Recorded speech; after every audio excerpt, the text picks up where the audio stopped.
Hello दोस्तों, क्या हाल चाल। आप देख रहे हैं sports house YouTube channel. Latest sports के अनबॉक्सिंग वीडियोस देखने के लिए चैनल को सब्सक्राइब कीजिए और बेल आइकन को प्रेस कीजिए। आज इस वीडियो में हम फुटबॉल के बारे में डिस्कस करने जा रहे हैं। काफी लोगों के दिमाग में क्वेश्चन होता है कि फुटबॉल कैसे बनती है, कौन कौन से मटेरियल का फुटबॉल बनाने में यूज किया जाता है। तो इस सारे डाउट्स को आज इस वीडियो में क्लियर कर देंगे, तो वीडियो को एंड तक देखिएगा। मेरा नाम है मुनीश, तो स्टार्ट करें।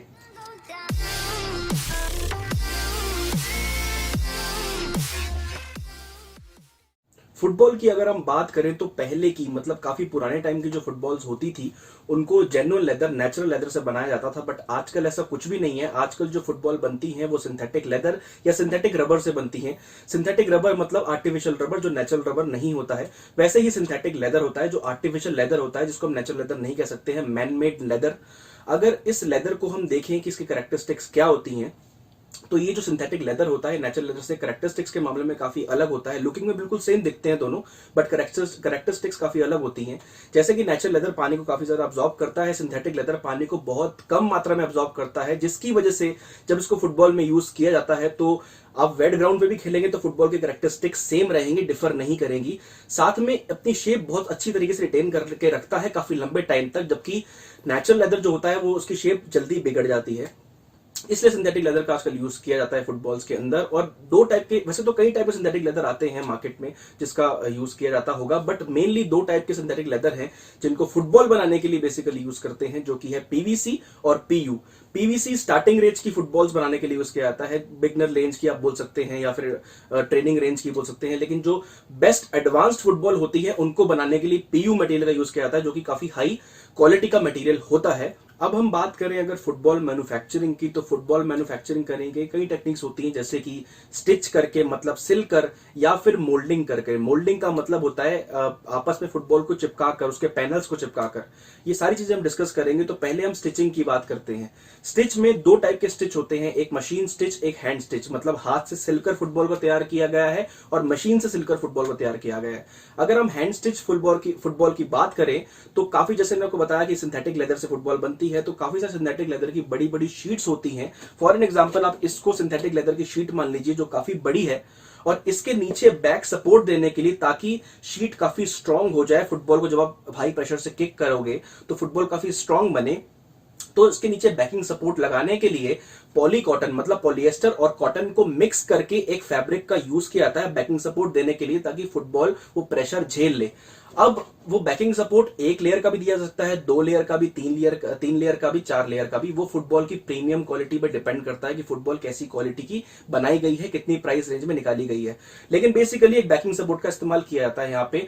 अब उसको चिपकाने के लिए इस मेन सिंथेटिक लेदर पे एक टाइप के लेटेक्स एक मटेरियल होता है जिसका इस्तेमाल किया जाता है। अब लेटेक्स क्या होता है? बेसिकली लेटेक्स एक नेचुरल रबर होता है, जो नेचुरल मतलब रबर ट्री से निकाला जाता है, जो काफी स्टिकी होता है। तो उसको इन दोनों मटेरियल को चिपकाने के लिए यूज में किया जाता है। साथ में चिपकाने के लिए जब लेटेक्स लगा दिया जाता है तो चिपकाने के लिए प्रेसिंग की जाती है, ताकि दोनों मटेरियल आपस में चिपक जाए। अब जब दोनों मटेरियल आपस में चिपक गए हैं तो इनको सुखाने के लिए रख दिया जाता है, ताकि दोनों मटेरियल आपस में चिपक जाए और ड्राई हो जाए और आराम से सूख जाए। सूखने के बाद इसको शीट्स को निकाला जाता है और फिर इनको पैनल्स होते हैं बेसिकली फुटबॉल के। ये पार्ट जो आपको दिख रहे होंगे, छोटे छोटे बहुत सारे पार्ट हैं पैनल्स, इनको इस शेप में काट लिया जाता है एक डाइंग मशीन से। जो डाई इनके ऑलरेडी प्रिपेयर्ड होते हैं मशीन के अंदर, इसी शेप के बहुत सारे पैनल्स काट लिए जाते हैं। जब ये पैनल कट जाते हैं तो इस पैनल में छोटे छोटे होल्स कर दिए जाते हैं, जिसमें बाद में जाके स्टिचिंग हाथ से होगी। जब ये पैनल्स को सुखाकर, काट कर और फिर पंच करके इसके स्टिचिंग के होल रख दिए जाते हैं, उसके बाद तैयार होता है ब्लैडर का प्रोसेस, जो बॉल के अंदर लगता है। अब ब्लैडर बेसिकली होता क्या है?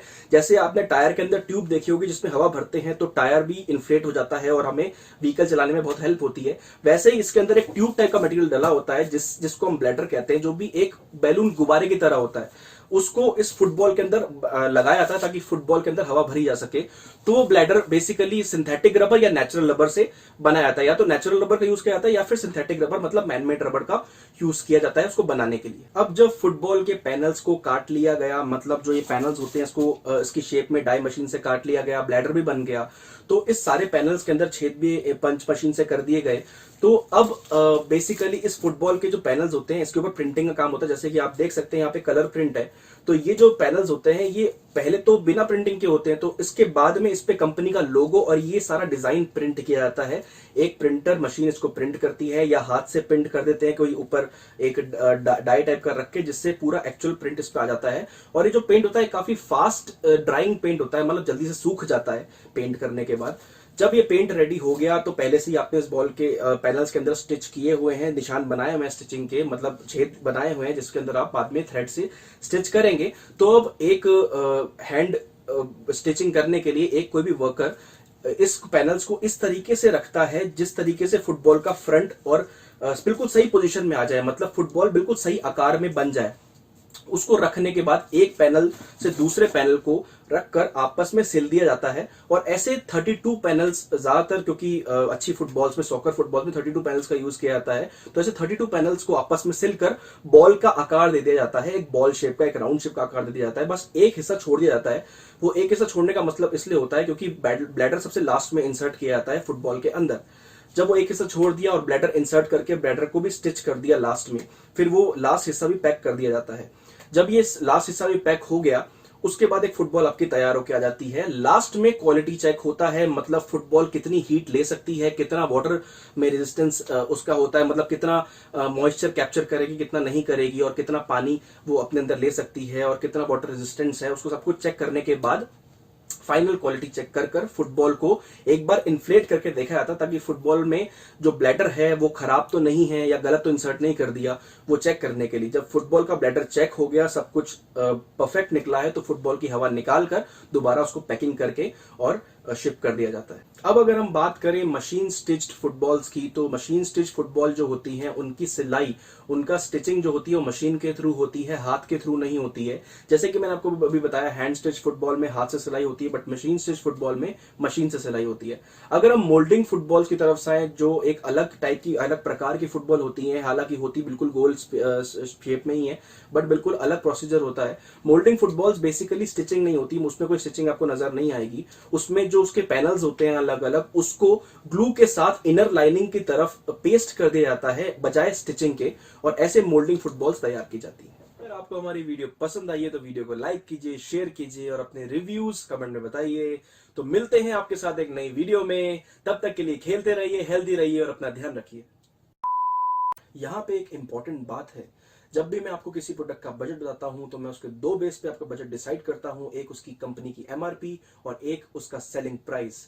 तो जो भी मैं आपको बताता हूं उसकी एमआरपी और सेलिंग प्राइस वो फिक्स नहीं होता, वो फ्लेक्सिबल होता है, ऊपर नीचे फ्लक्चुएट करता रहता है। तो इस एमआरपी और प्राइस को सीरियसली मत लीजिएगा।